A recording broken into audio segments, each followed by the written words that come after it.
So I thought I'd try my hands at, fixing up a old propane tank. We had this one sitting around, and I thought, why not see if I can clean it up and repaint it. I mean, I got the tank, I got the brush, I got the drill with the spitting brush, kind of janky and old, and I got my Winco lemon sparkling water, not sponsored. Alright, I am using this brush that I got at Harbor Freight earlier today, just because I wanted it. But you can see where it's been taking rust off of here, and doing it quite well, with bristles that are steel covered in brass or whatever, I don't care. Yeah, you like that, don't you? I didn't want this to be perfect, I wanted it to be passable for inspection. Because as far as I could tell, the valve is still good. So I just wanted to see if I could, fix it up. What the heck, because a brand new one of these tanks at the lowest price is about, oh, I guess I had a frog in my throat. Yeah, the lowest price of one of these tanks at some place like Bimart or whatever, minimum brand new lowest price for one of these is like $75, unless it's on sale from that even. Some people will probably ask, is it worth it? It depends on the person. Do you want to take the time to fix up a tank, or do you want to just go and buy a new one if you know where a good deal is? Well, I'm trying to collect as many tanks as possible before winter, because I want to build up propane storage in case of any more massive power outages, because we will need heat. I know a place where they don't even really care to look at the dates on them, just as long as the valves work. I have to admit, this brush, I got this for 99 cents, and this thing's kicking ass. Yeah, Harbor Freight tools. They'll help you when everyone else is too expensive. Not sponsored. Probably going to look pretty jank when I'm done with it, but here's the drill. Alright. Now that I've ground off everything I could from it, it needs to be washed. I'm going to use this dirty old sponge, this metal scrubber, and some Ajax lemon, just because it's all cheap, all dollar store stuff. And a bucket. Can't do it without a bucket. Now, unfortunately, this tank does not stand up straight because it's got a few nicks down here, which I'm just going to try and ball peen hammer out. There. That stands way more even now. There's hardly any wobble on flat concrete here, unless I really force it. Ball peen hammer.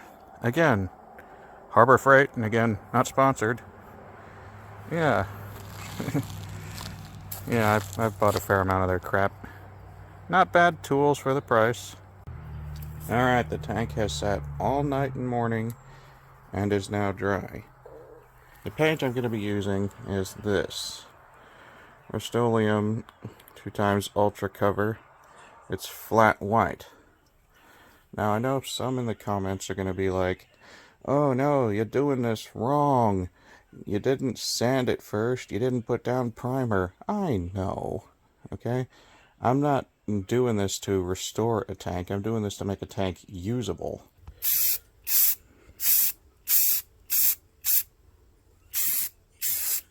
You can already see what kind of major improvement that is.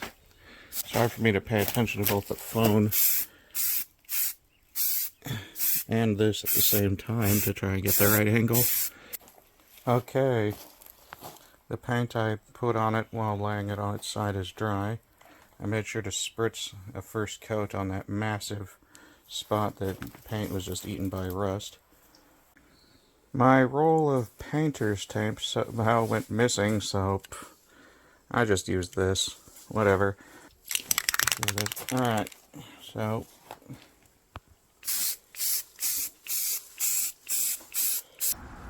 and there's the tank, but I focused a little too much on this side and not the other side.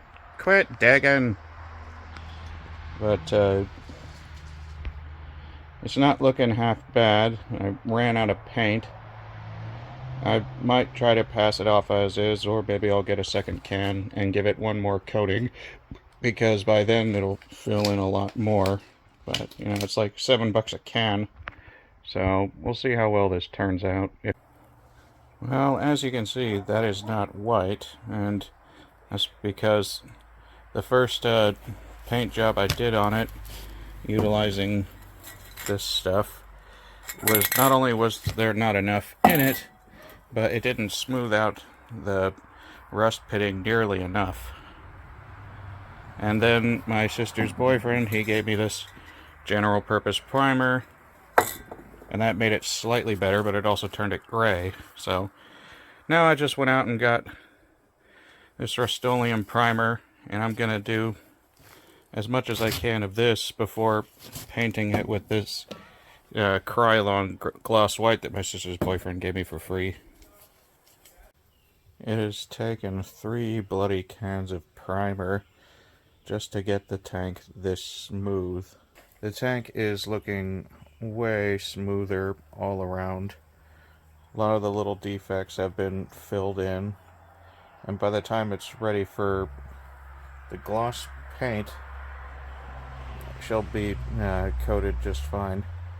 The only thing is, since spray paint is generally oil-based, it is going to take a fortnight to cure. Okay, next update. I have turned the tank on its side inside of a garbage bag to keep refuse off of it while I paint the bottom. I came out here to check this in just a half an hour, and this Krylon paint dried shockingly fast. Nearly 1 full can of Krylon gloss white later, and this has really paid off.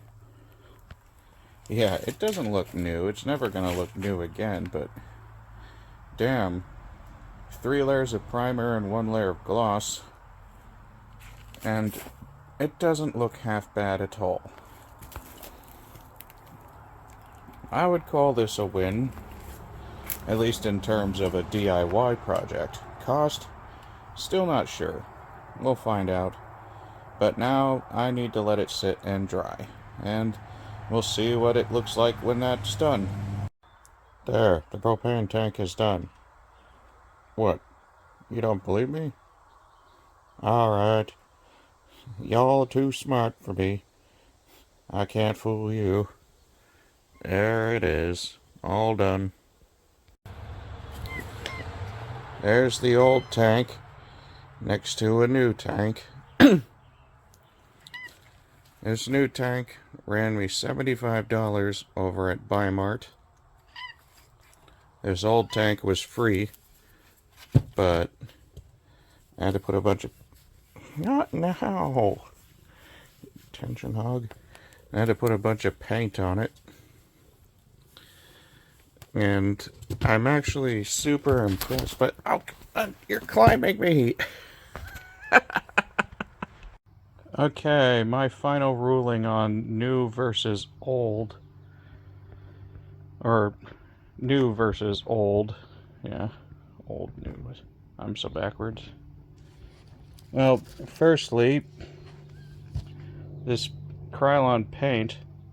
The Krylon paint is pretty darn good. What was not so much was the Rust-Oleum primer underneath it, which is too soft. The Krylon paint on the surface was good and hard, but you see, this was just done from laying it in the seat, and I had to do touch-ups on the tank just from parts where it was scraped while it was being transported in the truck. Because that Rust-Oleum underneath, it is not hardened yet. This Rust-Oleum takes so long to set because it's oil-based.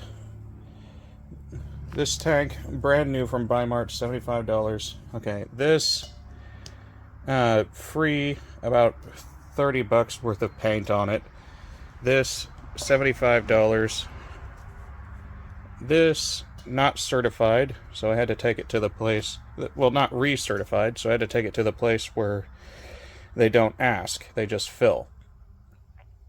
And it held about 6.6 gallons. Whereas this, brand new, even though it looks the same size, somehow held over 7 gallons. So, that's pretty obvious. I admit I like the design of this older tank a bit better. With this back grab handle, rather than it being on the sides like on this, but I cannot deny the efficiency of buying new. So, this was more of a fun project than it was a cost-effective one. So, if you're only having to do one coating, just one coating on an old tank that looks like this or something like that, sure, go ahead and do it. That won't be an issue because you're just going to be making it look better.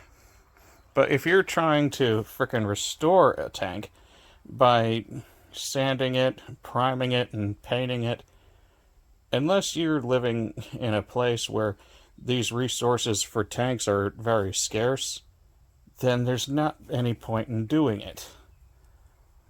Because a tank like this, whenever it gets used, because it's just going to go right in storage for the day in which it's going to need to power a propane heater or something during a power outage, or possibly a propane generator. That's what this storage is for, emergencies. Like that 2021 outage where we had no power and no heat for a week. That was terrible in 20-degree weather. So that's what things like this are for. And over here, there's another tank. Yeah, I bought another one from Bimart. That's the first one over there. This one I just bought today with money from the bottle drop. So I'm building up my supply. I'm going to have lots of tanks, and I'm going to have lots of propane, because I want to be prepared. This will just go into storage, and as long as it lasts, I'll keep using it. Or maybe one day I'll take it to a recertification place and just trade it in. Who knows?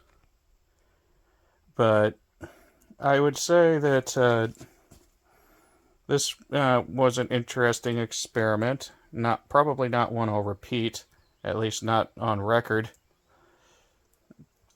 But it was interesting. Kind of fun, kind of not, but interesting. So there's your answer. Quit running after the cats. Signing off.